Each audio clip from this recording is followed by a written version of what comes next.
I've been here for 5 years. I've seen a lot of nasty things.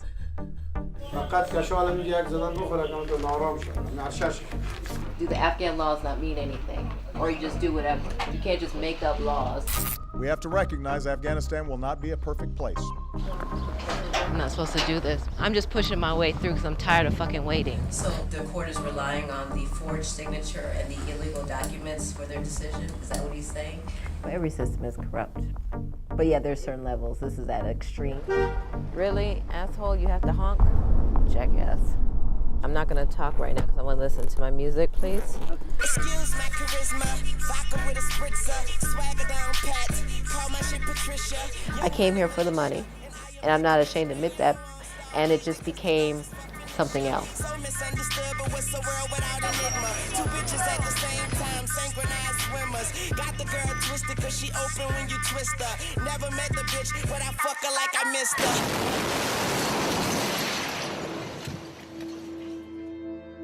Well, nothing's worth it. To die anywhere when you have kids. Where are the babies? Babies are in La La Land snoring. Love you.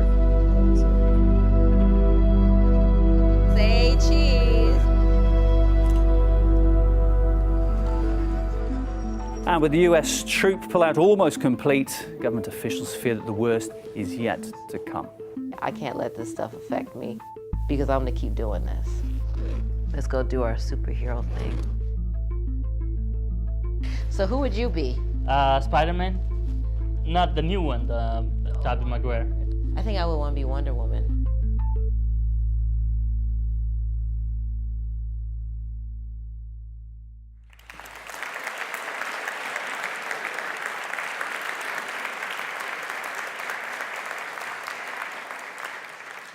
Today, I want you to join me in my travels as I talk about the importance of rule of law. Sahar was from a remote village in Afghanistan. Forced into marriage, she was immediately enslaved by her husband and in-laws.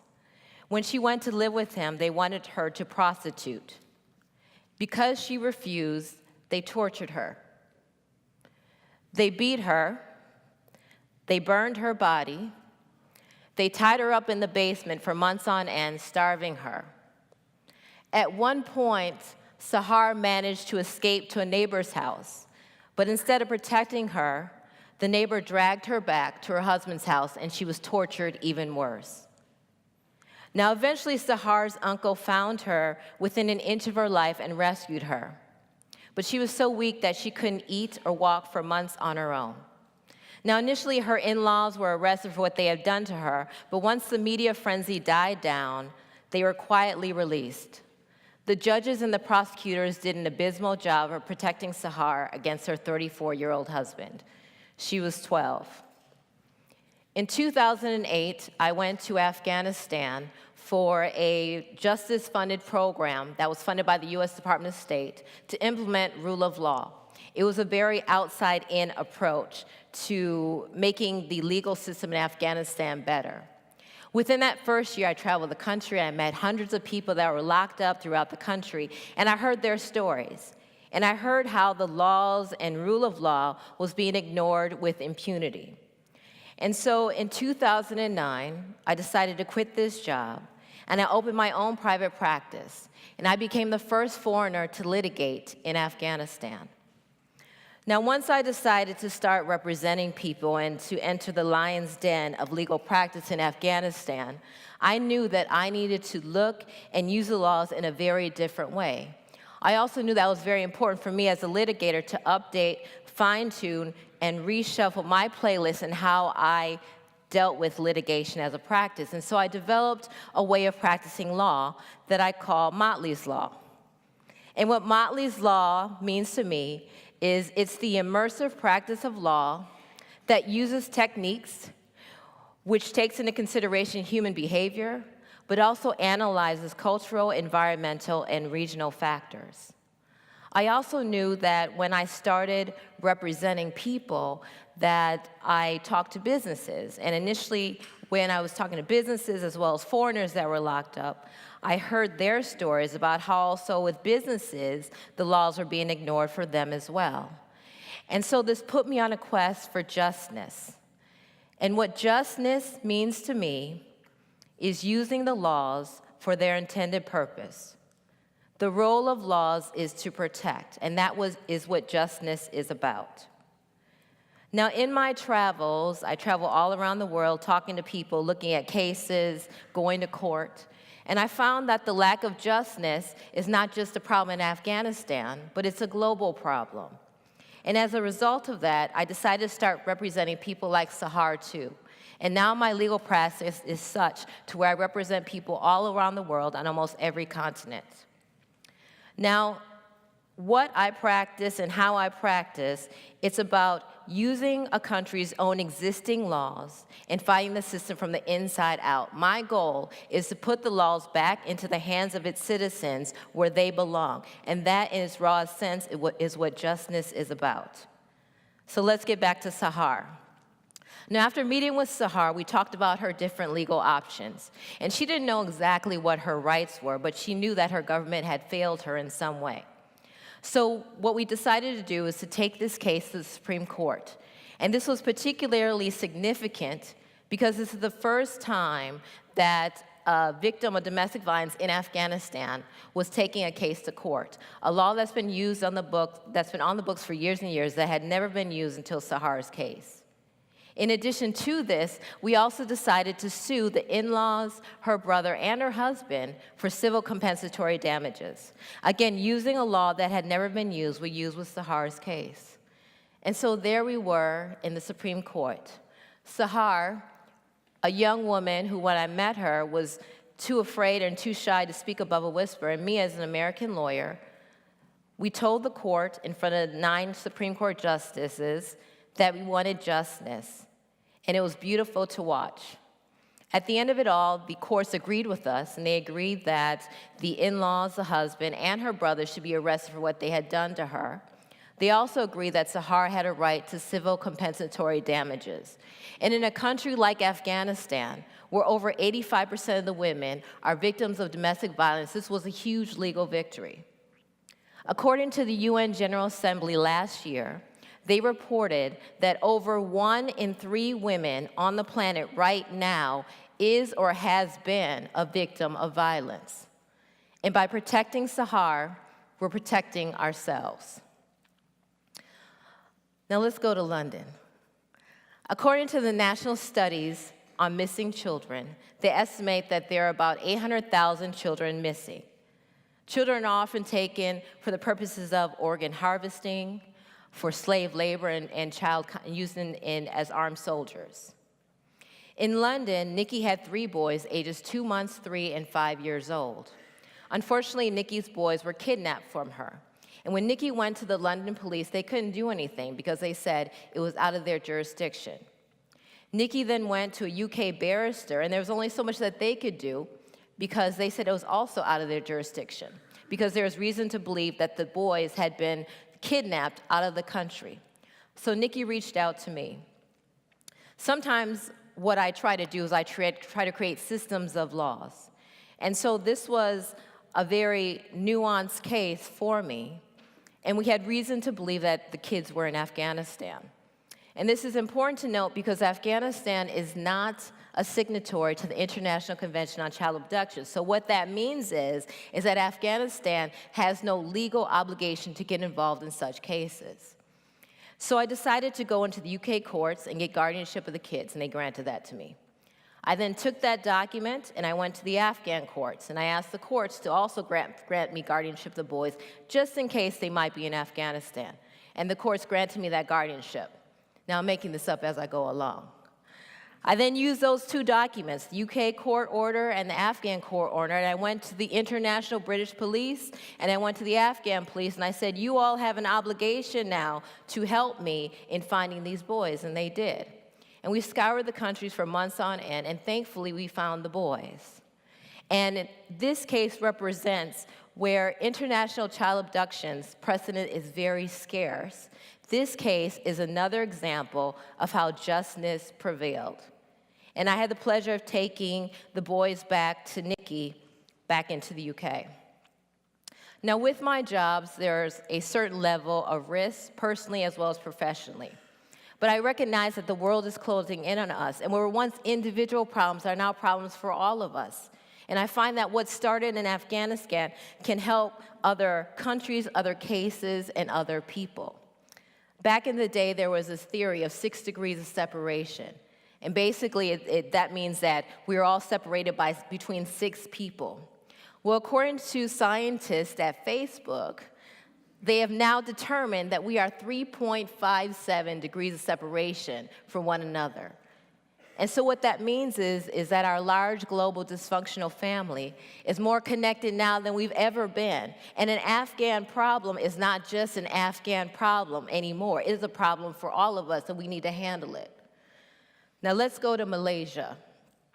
Malaysia is a federal constitutional monarchy and has a population of a little bit over 30 million people. Like the US, it has 3 branches of the government. There's a legislative, a judicial, and an executive branch. In 1993, Anwar Ibrahim became the Deputy Prime Minister and the Finance Minister of Malaysia. He was tapped for this position by then current Prime Minister Mahathir Mohamad. Many people looked at Anwar as the new hope, the future of Malaysia. What Anwar represented then and what he represents now is rule of law. He represents a push towards democracy. Unfortunately, I believe his popularity got a little bit too much. And many people, including myself, also believe that he was ousted from the government because of that popularity. So in 1998, the Prime Minister fired him from his job, and less than 30 days later, he was charged with sodomy for allegedly sodomizing his wife's driver. Now, Anwar, when he was originally arrested, he was arrested by the chief of police, and that black eye is compliments of the chief of police on his case. He was arrested for 6 years and eventually acquitted, and the driver eventually admitted to the fact that he was put up to lying, that Anwar had committed sodomy on him. Even though Anwar was imprisoned, his popularity grew, and it's grown to a height to where he has led the opposition party in Malaysia to heights that it's never seen before. Now, fast forward to 1998, and I want to share this timeline with you. In 1998, June 24th, actually, let's go to June 26th, Anwar's aide alleged that sodomy 2 is what we'll call it, happens, that he was sodomized by Anwar. On June 24th, 1998, the aide went to the current Prime Minister, Najib, and reported the sodomy. 2 days before the sodomy happened, the aide reported that a sodomy was going to happen in 2 days. The day before the sodomy supposedly happened, the aide went to the police and reported that a sodomy happened. That was going to happen the next day. June 28, 2008, the aide went to the hospital. And when he was examined by the doctors, they had agreed that there wasn't any physical evidence that they could see that supported the fact that he had been sodomized. There wasn't any abrasions, any tears, etc. But what they did do is they took DNA from the aide. They took the DNA, they gave it to the police, and the head of the police at that point in time was also a police officer that was involved in the first sodomy case. The doctors gave him the specimens and said, take this to forensic lab and freeze this. The police officer then took the DNA, took it to his office, cut it open, because he said he wanted to examine it, and then resealed it and stuck it in his file cabinet. 2 days later, those DNA samples made it to the forensic lab, and lo and behold, Anwar's DNA was on it. When Anwar originally went to trial, his defense attorneys were denied access to doctor's reports. They were denied access to talking and subpoenaing the current prime minister, despite the fact that he's a key witness, because the aide reported that he was one of the first people that he talked to when the sodomy supposedly occurred, 2 days before it occurred. The courts also denied the defense access to witnesses. Witnesses disappeared. For instance, a maid who was supposedly at the place where the sodomy happened disappeared.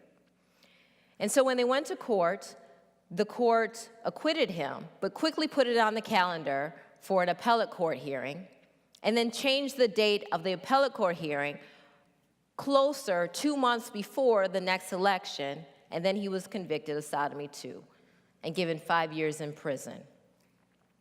Anwar's daughter, who's a parliamentarian, has talked about his case in Parliament, and she's been arrested for doing that. Every attorney that Anwar has been dealing with or has represented Anwar has either been investigated or convicted or charged for being involved in this case. A couple weeks ago, I was in Malaysia, and we have a hearing coming up on October 12th. One of the majority party leaders is trying to gather people together on an October 12th hearing outside the courtroom to protest my representation of Anwar Ibrahim. He's asking them to riot. He's asking them to send me back to America. Now, while he's trying to keep people out of the courthouse, what I'm doing is I'm trying to tell people to come inside the courthouse, to listen to the truth, to come to the hearing, to hear what's going on. Now, Anwar's lawyers have done a remarkable job in representing him, and I respect them and the risks that they're taking both personally as well as professionally. This weekend, Anwar will have spent 600 days in prison for this trumped-up charge. Many world leaders from the US on the Democrat-Republican side, the UK, Canada, Norway, Australia, etc., has called Anwar a political prisoner, a prisoner of conscience. Every reputable human rights agency, including Human Rights Foundation, has also agreed that he's a political prisoner of conscience. And we as lawyers, it's our job to hold the states accountable for their laws. And we're not going to stop fighting anyway, until Anwar is free. Now, these cases represent larger global issues that are not just confined to the UK, to Malaysia, or Afghanistan. They represent bigger issues: human trafficking, domestic violence, illegal persecution. And these cases show that even in a country like Afghanistan, one of the most corrupt countries in the world, that sometimes when you use the laws in the ways that they're meant to be used, that our voices cannot be denied. The law is our instrument. The law is our voice.